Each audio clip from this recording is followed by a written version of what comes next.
Continuamos en el centro de Bogotá, la capital colombiana, en donde la inseguridad sigue siendo uno de los principales problemas. Allí los estudiantes y comerciantes están desesperados ante los constantes atracos que se vienen presentando en la zona. César Chaparro de Noticias Caracol nos cuenta cómo operan los ladrones y qué está haciendo la policía de ese país para detener a los delincuentes. Atención a estos tres hombres. Observan cuidadosamente a su víctima desde el otro lado de la calle. Esperan que una patrulla de la policía pase para acercarse al joven estudiante. Desde la mitad de la calle, uno de los atracadores, con cuchillo en mano, le pide las pertenencias. Lo abordan 4 atracadores. El joven arranca a correr. Detrás de él sale uno de los delincuentes con puñal en mano.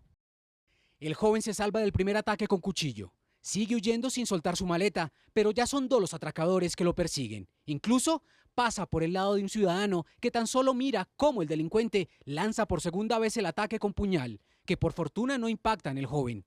Cuando ya se sentía perdido, aparece un camión de la policía en donde el angustiado estudiante busca protección. Los policías capturan a 3 integrantes de la banda sobre la avenida 19 con calle 13, pleno centro de Bogotá. Unas cuadras más adelante, otra cámara graba a 2 ladrones robando los espejos de un taxi. Mientras los asaltantes huyen, el taxista se regresa en contravía para buscarlos. Ellos, como si nada hubiese pasado, desaceleran su paso. Son alcanzados por el taxista, quien se baja y se enfrenta a un ladrón que emprende la huida. Varios policías aparecen y persiguen al atracador hasta capturarlo. Lo que preocupa es que estos ladrones capturados recuperaron la libertad en menos de 24 horas. Tenemos una problemática también de bandas, las cuales llegan, no son del sector, llegan, cometen los hurtos, salen a los diferentes sitios donde ellos residen. Gracias a la oportuna reacción de la policía y gracias a la información de los estudiantes se ha dado a dar con la captura de 15 personas, las cuales en diferentes lugares cometían el hurto a celulares, hurto a computadores y a diferentes elementos que tienen los estudiantes. Elementos que son en su mayoría vendidos muy cerca de ahí, en la conocida calle del Bronx. En el último día del paro regional, la Ciudad Blanca en Perú fue escenario de múltiples enfrentamientos que dejaron varios policías y manifestantes heridos. Todo esto por el proyecto Tía María.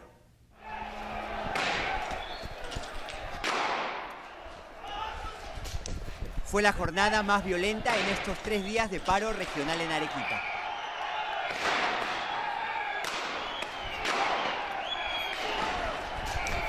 La plaza de armas de la Ciudad Blanca y los alrededores se convirtieron en un verdadero campo de batalla entre la policía y los antimineros.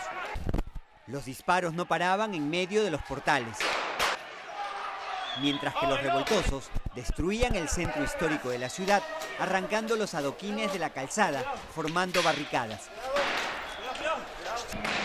El humo de las bombas que invadió la plaza también afectó a los hombres de prensa. Nuestro corresponsal fue atacado por la enardecida turba, quien lo arrinconó y destruyó su cámara de video. Mientras que en Majes, los manifestantes se enfrentaron a pedradas con la policía. Formaron improvisados escudos con mototaxis y esteras para evitar las pedradas. Nuestra colaboradora también fue atacada, mientras que su colega casi es reducida por la policía. Por su parte, en la convulsionada zona de Cocachacra, la población siguió luchando contra la policía en una inmensa pampa. Ante esta ola de violencia por el proyecto Tía María, el presidente Ollanta Humala se pronunció al respecto. Porque tampoco podemos permitir nosotros que gente que a través de audios hemos visto que están llevando este tema para jalar intereses subalternos y hasta delincuenciales, ¿no? Y están asusando la protesta. Hay que también entender y unirnos para que ese tipo de delincuentes no cambien una política del Estado. Precisamente, el protagonista del audio, al que hace referencia el jefe de Estado, el dirigente Pepe Julio Gutiérrez, está en la mira de la Fiscalía, que ha solicitado su detención preliminar por 24 horas. En este último día de paro regional, al menos 22 efectivos resultaron lastimados, mientras que varios pobladores terminaron en los hospitales por diversas heridas. Momentos de tensión se vivieron en el Tribunal Superior Electoral de República Dominicana durante el conocimiento del fallo de la demanda incoada por Guido Gómez en contra del PRD y su presidente Miguel Vargas. Como nos cuenta Rocío Quiroz de Noticias SIN, el incidente hizo que los jueces se retiraran de la corte y llamaran a la policía.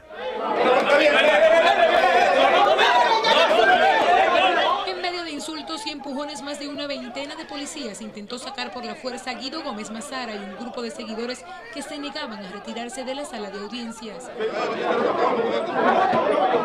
El incidente se originó en el momento en que se daba lectura a la sentencia que declaraba inadmisible la demanda incoada por Gómez Mazara. E inconformes con la decisión, el grupo de seguidores comenzó a vociferarle a los jueces que integran ese tribunal. Usted no tiene derecho a hacer eso y no lo vamos a permitir. Prepárense para matarme. Prepárense para matarme. No lo voy a aceptar. ¿Dónde está la orden de un juez para llevarnos presos? ¿Dónde? Los jueces, presididos por Mariano Rodríguez, se retiraron de la corte y de inmediato ofrecieron estas declaraciones a la prensa. Rechazamos la conducta delictuosa del señor Guido Gómez Mazara y sus partidarios. Por el incidente, 18 personas fueron detenidas y enviadas a la cárcel del Palacio de Justicia de Ciudad Nueva, entre ellos una prima del dirigente político Gómez Mazara, que sometió esta tarde un recurso de habeas corpus para que sean liberados.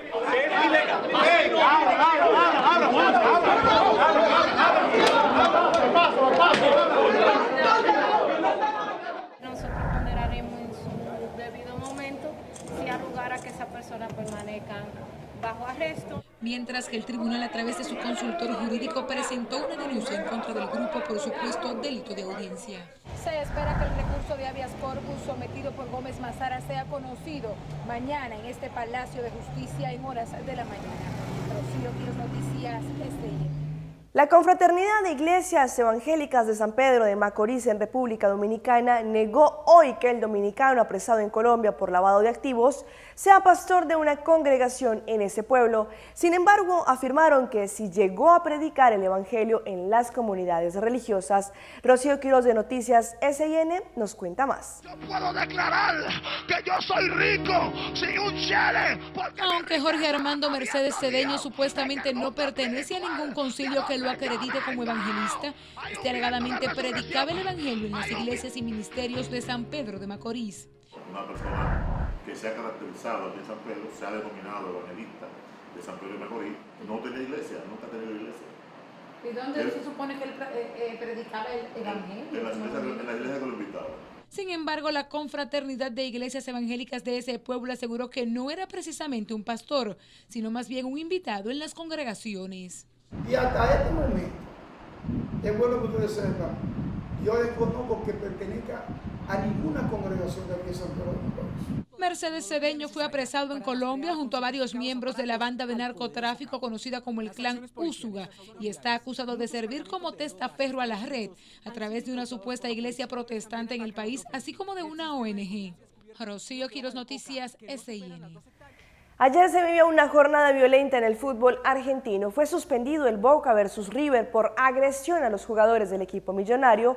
Ellos fueron atacados con gas pimienta cuando atravesaban el túnel hacia la cancha para el segundo tiempo del juego, de vuelta por los octavos de final de la Copa Libertadores. Una vergüenza total es la palabra que se replica en las inmediaciones de la cancha de Boca. Los hinchas así califican lo ocurrido ayer en el entretiempo mientras se desarrollaba el Superclásico. Uno de 10 hinchas que son investigados por los miembros de seguridad con una especie de bengala quemó la manga de la salida de los jugadores y tiró gas pimienta provocándole a 4 jugadores de River quemaduras e irritaciones en los ojos. Y a estos se suman algunos hinchas que fueron atendidos en el Hospital Argerich cerca de este estadio por quemaduras hasta de primer grado. Por lo sucedido, tras 1 hora y media de debate entre los árbitros, dirigentes y miembros de la Conmebol, se dispuso suspender el partido. Banderas provocadoras, hinchas desorbitados y hasta un dron con una bandera con la B inscripta para cargar a los jugadores de River fueron el folclore del fútbol hasta la desgracia. Hoy, el doctor Martín Ocampo, fiscal general de la Ciudad de Buenos Aires, suspendió la Bombonera hasta nuevo aviso para una investigación. Desde Buenos Aires, Argentina, informó para la Alianza Latinoamericana Maximiliano Real. Es el momento de una pausa comercial, pero no se despeguen porque ya regresamos con más información aquí, en Pulso Latino. En breve. Women's Club Aruba tendrá un nuevo evento de concientización contra la lucha del virus del VIH. Venezolanos en varias partes del mundo, incluido Aruba, están varados por culpa de sus tarjetas de crédito. Presentan el tan criticado y poco gustado video de la Copa América 2015.